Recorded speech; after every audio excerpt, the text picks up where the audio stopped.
Good morning, guys. I want to save you a whole bunch of money in taxes. Oh, wait, that was yesterday. Was that tax day? That was 2 days ago? How about for next year? And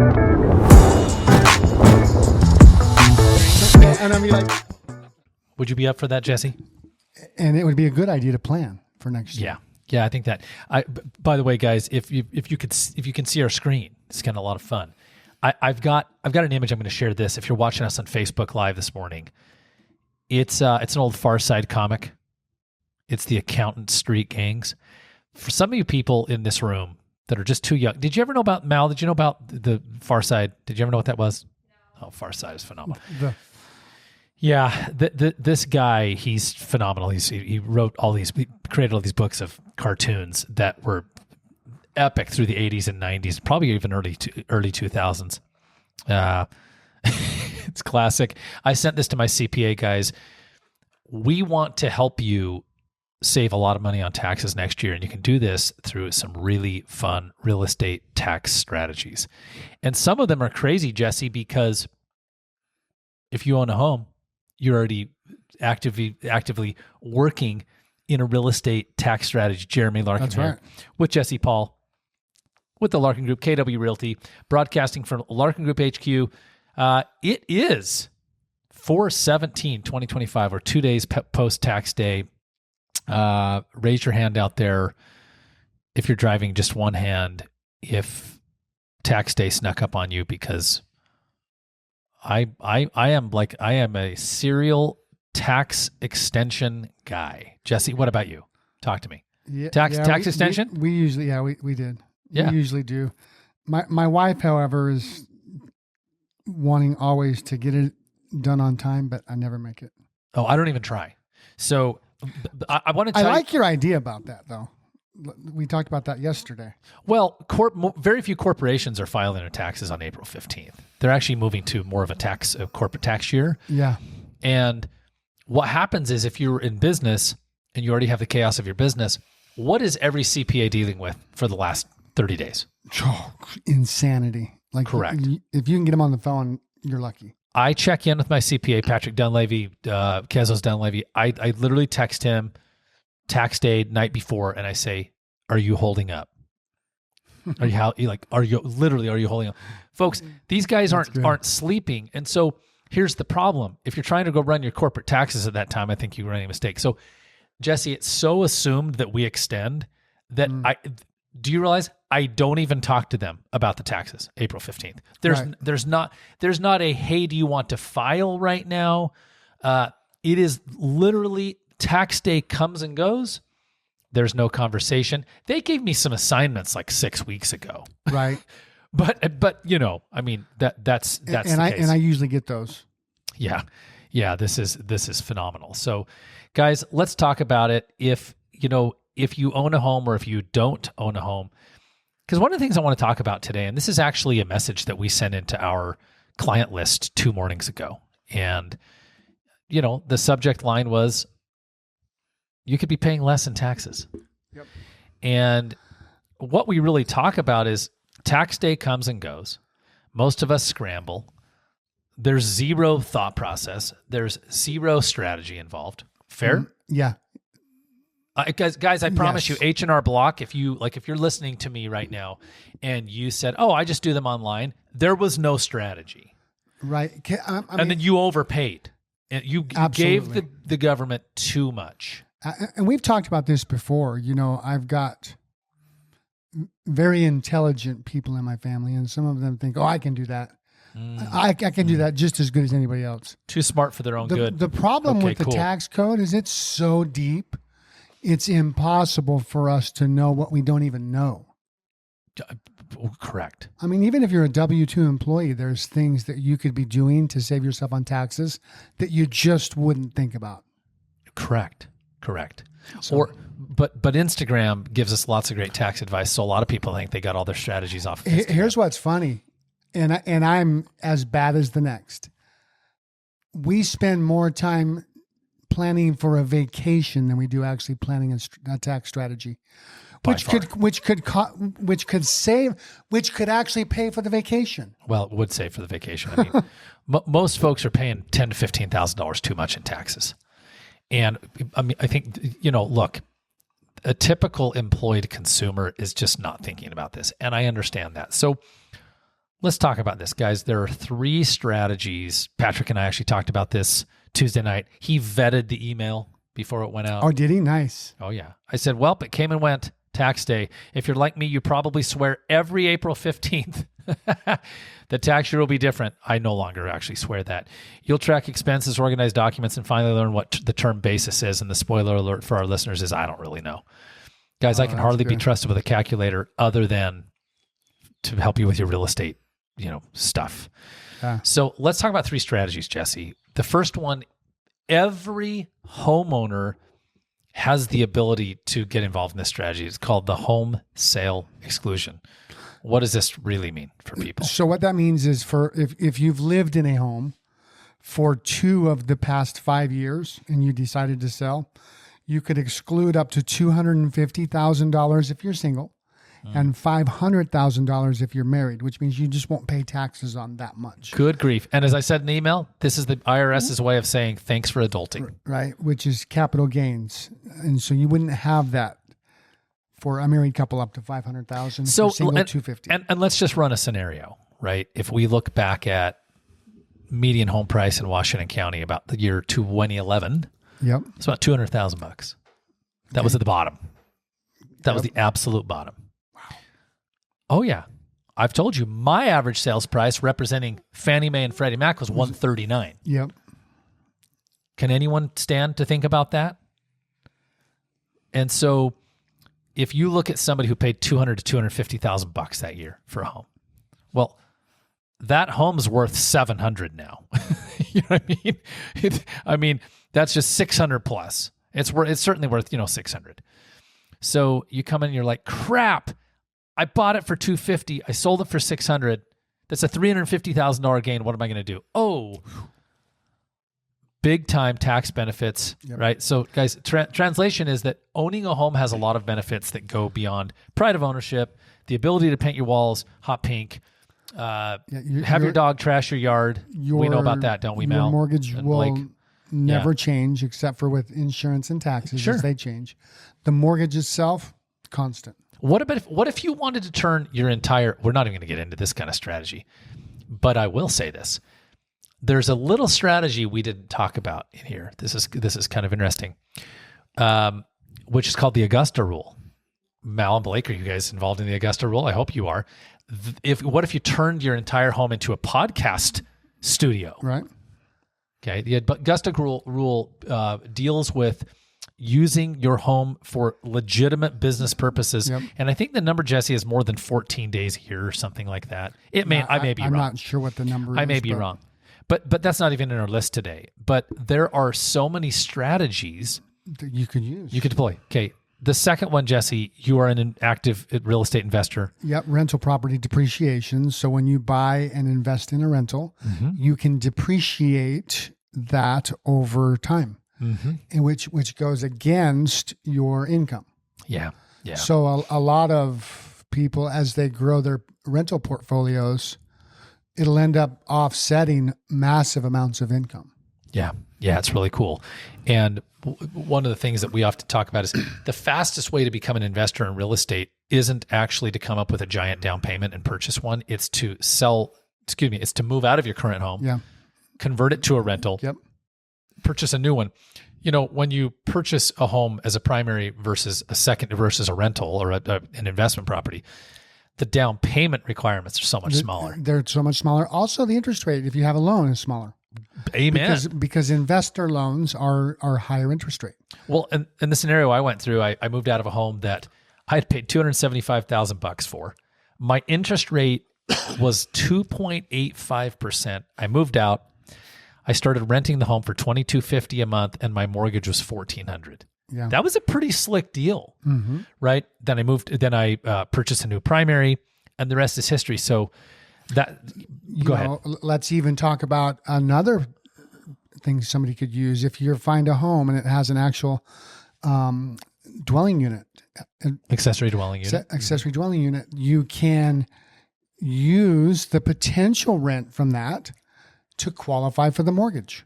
How cool is that? And we're seeing this all like quite frequently. It has to be actually a legal dwelling unit, but you can use, let's say it's going to rent for $1,000 a month. You can count as income before you even close $750. Yeah, that is pretty to sweet. Qualify for the home. And I feel like I'm the poster child for a lot of this. I didn't use that to qualify, but I do have an accessory dwelling unit. I have a legitimate casita. It actually wasn't finished when I bought the home. I finished the casita. Right. I have a tenant in there, and gosh, he's the best tenant in the world. You know what I've learned about why I've been told this over the years, Jesse. How many investors do we talk to, landlords, who will tell us, well, I'm just charging him, this tiny amount of rent because he's just been a good tenant. He's been such a good tenant, a lot. And I always think they're crazy until I got that tenant. And he's so good. Well, I never hear from him. I never see him, but his car's there. He comes and goes. He actually goes to work at 5:00 in the morning. And you get paid on time. Yeah, I get paid on time. And so it's really nice because when I'm gone out of town, I always have someone coming and going from my home. Right. And by the way, he's like 6'6". He's a big guy.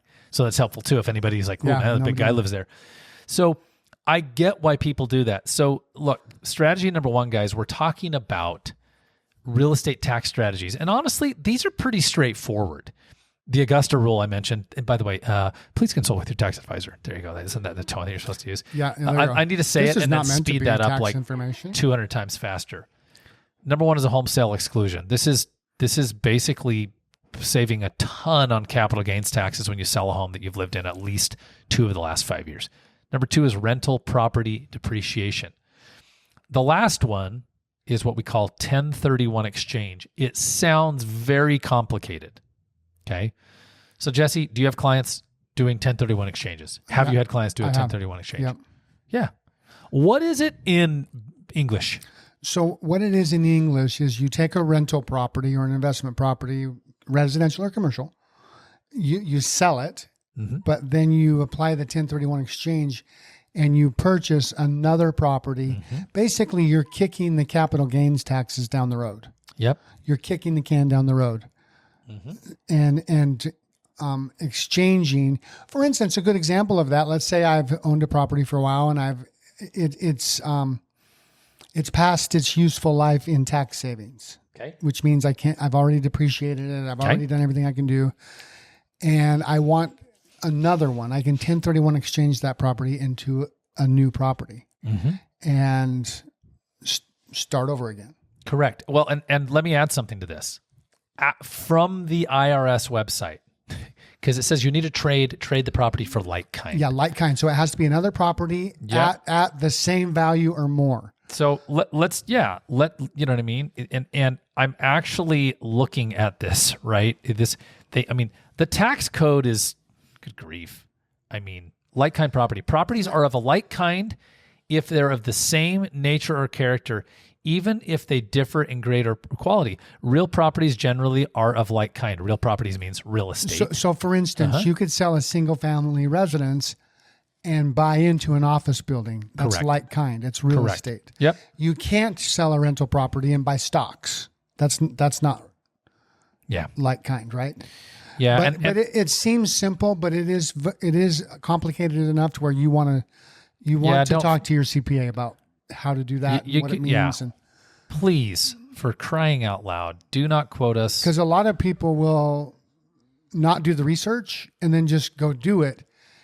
And it's not something you can do after the fact. Well, and I think there's some debate about the like kind thing.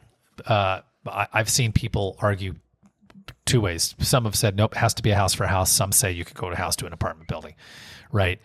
Commercial building, office building. Well, an apartment building, right? Because you get more than 5 units, it becomes commercial. Correct. But you can trade up. Yeah. So I want to say one more thing about this 1031 exchange. You have to do this within 6 months of selling your other property. Well, right? and you have to. The other thing you have to. This isn't like, hey, you can hang out for a few years. Well, here's right, and you cannot touch the money. That's a key point. You can't sell your house, get the money, and then decide to do a 1031 exchange. it has to be declared first. You have to set it up. The money goes to a 1031 exchange company. Yeah. If you touch it, it's over. Yeah. You can't do it. Yeah. Amen. Right. So now it doesn't mean you can't get some of it back, but you cannot decide later after you've closed and got the money, oh yeah, I want to do a 1031 exchange. Yeah. I've seen that happen. Correct. Because they thought, oh, well, I know enough. That's where you've really got to. I think this is a fun setup for next week's show. Next week, same time, same bat channel, bat station. That's what they used to say about Batman when we were kids. We're actually going to talk about how three kitty cats affected one of our clients, the sale of their home, and ended up in a way causing me to purchase the home. Weird story. But we're going to talk about the risk and the crises that people put themselves in because they wait until the last minute to determine a real estate strategy. Mm-hmm. And typically what they do is they wait for, I found the home I want to buy. Oh, I fell and hurt my hip and I have to move to within family. They wait until the last minute to have a conversation and they hurt themselves. While you were talking about that, I thought about how much more do you pay for an airline ticket if you buy it the week before versus 2 months before? Well, more. You pay more and sometimes a lot more. And if you wait till the last day, almost double. Mm-hmm. Yeah. Real estate's the same way. Yeah. I would dare say everything's the same way. If we're always coming from the back to prepare for everything, we're costing ourselves so much, not just in money. Yeah. In stress, in sleep, in time, in money. Well, you and I have talked about this on the show, and we're going to repeat it 400 more times. How far out is not too early to start making a real estate strategy, putting together a real estate strategy? When you start thinking about it. Well, you did. Thank you. There you go. I was looking for the right answer. Year. Hey, can somebody get me a guy with the right answers? I'm just kidding. But a year's not the right answer. It's when you start thinking about it. Well, 18 months, a year. The question is, start talking about it. And here's what I'm getting at. We've defined. A lot of people think, well, I couldn't go out a year. Basically, a year isn't too early. That's what I'm asking, right? Is a year too early? No, it's not. Right. It's not too early. And Jesse's absolutely right. You could go out 18, 24, 36 months. But for the average person, a year is not too early. And I want to emphasize this because very few people are thinking more than 120 days. That's true. Very few. Guys, when I say thinking, I mean really planning. There's a difference between, maybe we should move. That's not planning. That's saying maybe you should move. Does that make sense? Yeah, and what I'm saying is when you start thinking about that, start thinking about putting your team together. Love that. It's fantastic. Because the sooner you do that, the more effective you'll be at the plan. You're not wrong. You're absolutely not wrong. Guys, if you want a link to every single thing we're talking about, we post these shows typically within 24 hours or less to our YouTube channel, youtube.com/Go St. George TV. Just look up the Larkin Group on YouTube. Within 24 hours of every show, the shows are posted. You can go back and watch. Well, for a fact, you can go back 1 year right now. And we know this because our friends at Blueform Media are producing our show, our podcast. So yeah, go back. You can watch these. You can skip, fast forward, pause. Very few people realize they can speed up or slow down a YouTube video. I always speed up. It's the little gear icon on a YouTube video in the corner. I always listen at 1.25 speed. That's funny. As much as I listen to YouTube, I did not know that. Thank you. Oh, yeah. I don't know if you would like that. Would you like that? Would you like it 1.25? Yeah. Yeah, cool. I don't know. I mean, some people don't like it. I can do 1.5. Some people don't like it. I just like 1.25. That's me. But you learn something new every day. So if you're saying, this was so awesome, but I had to go to work.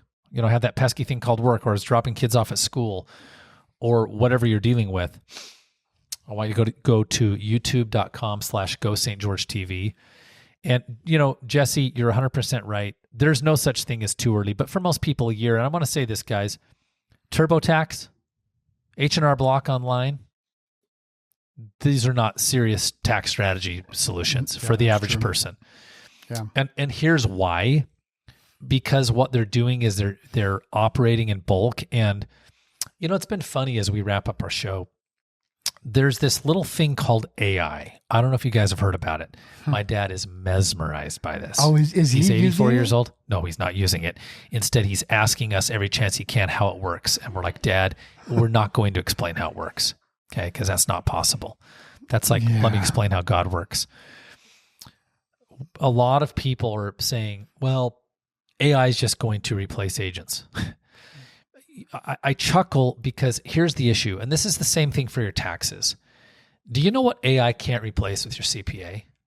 Sitting in someone's office and saying, what are you freaked out about? Mm-hmm. Tell me about your history. Thank you, Mel. 2 minutes. Tell me about your history financially. Yeah. Oh, you were divorced? Oh, there's this. Oh, there's that. There's a family trust. AI doesn't replace. I ran into Sean Sullivan last night, one of our favorite attorneys here in town. He's a will trust. Yeah, I love that. Right. Family planning attorney last night. I run into him on the Temple Quarry Trail. Max and I, and it was he and his wife and his parents. Nice. You cannot replace sitting in his office and talking about a will and trust strategy. You can't. And here's how I know. I was literally in ChatGPT in this morning. Actively, when I say actively, I'm not saying it was an hour straight, but in a 1 hour block, I was in a lot of prompting and back and forth and prompting and recalibrating and summarizing and uploading. And I need you to paraphrase.